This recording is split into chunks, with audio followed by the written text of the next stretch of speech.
yourself, is there a way out of this? Have these Sure, people but people have to have we boxed ourselves into a corner to the extent that we can't get out of this intact? Oh no, you can get out. We can get out, but we have to be willing to make clear that it's going to stop. Mm-hmm. And there's an old saying that a person who is peaceable has to be capable of monstrous acts. If he wishes Otherwise, to you're not remain peaceable. peaceable. Well, otherwise, you're not peaceable. You're someone else's food. Yes. Okay, Right. because it goes back to the old thing about the difference between a democracy and a republic. A democracy is two wolves and a sheep having a conversation about what's for dinner, Exactly. and a republic exists when the sheep pulls a gun and says, "I don't think so." Right. And so, at the end of the day, is this stuff fixable? Well, yes, it is. Okay. One of the things that we have to do, though, you have to realize part of the game of politics, and it's always been this way to an extent, but we've allowed it to snowball because nobody has pushed back. Is that if I vote, let's say that I vote that everybody 60 years of age and older gets $20,000 a year free, escalating at the rate of inflation.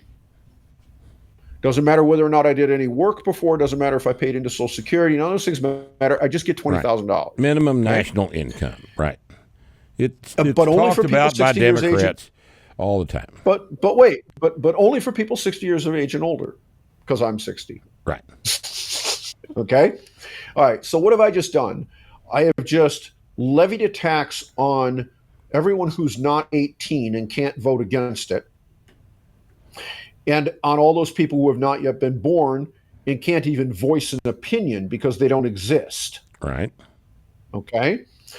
But that's what taking on additional debt does, because they're the people who are ultimately going to be told they have to pay. All right.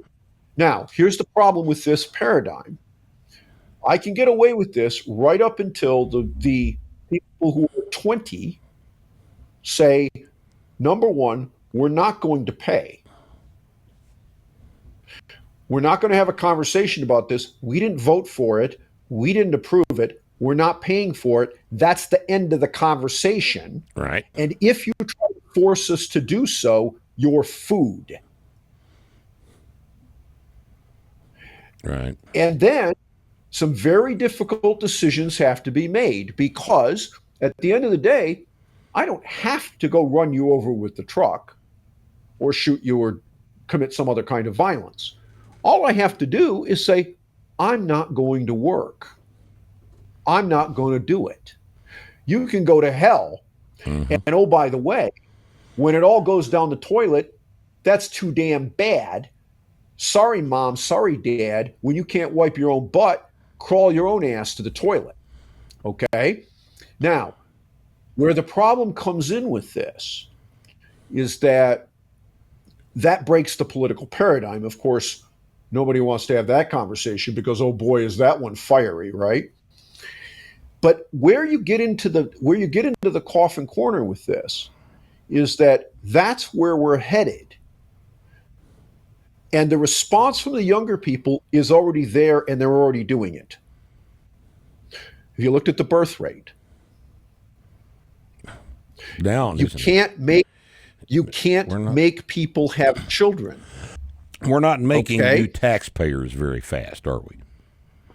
Well, as things stand right now, it's 1.6 in the United States. You need obviously a little more than 2, right? Because there's a man and a woman. For growth, yes. You eventually die. Well, you eventually die. You have to replace yourself is a little over 2.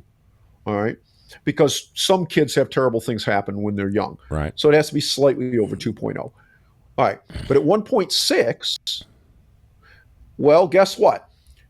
That is young people deciding they're not going to play your game, and they're not going to shoot you. They're not going to run you over with their SUV. They're just not going to make any more taxpayers. Right. And you can't force them to do it. So what you do if you're stupid and you start bringing in people who have no education and no skills, they're not taxpayers. No. Okay. And they're not going to be that's anytime bodies. soon, are they? Well, so that's bodies, but that Especially if doesn't you solve write your them. problem. That makes it worse. Well, but that Especially if you doesn't solve the write problem. them It makes it checks. worse. Yeah. Yeah, it makes it worse. Right. So here we are, and I look at and I see this all around me.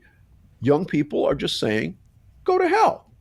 We're not going to do this. And guess what? If we change our policies today, it will take 20 years to come out of the hole, because that's about how long it takes to decide to have a kid, make a kid, and raise the kid. Right. So we're stuck with this paradigm. If we changed it today, it would be 2 decades before we finally came out of the hole. But if we don't do that, because of the way exponents work, we don't have a whole lot more time before we're going down the toilet, whether we like it or not. Because by the time you turn it around, half of everything you have is collapsed and doesn't work anymore. Join us this week on Starting Strength Radio. We're privileged to have as our guest Carl Denninger from marketticker.org. And we get into a rather wide-ranging discussion about just all kinds of stuff. Carl's a real sharp guy, and you will benefit from watching this podcast with Carl Denninger this week on Starting Strength Radio.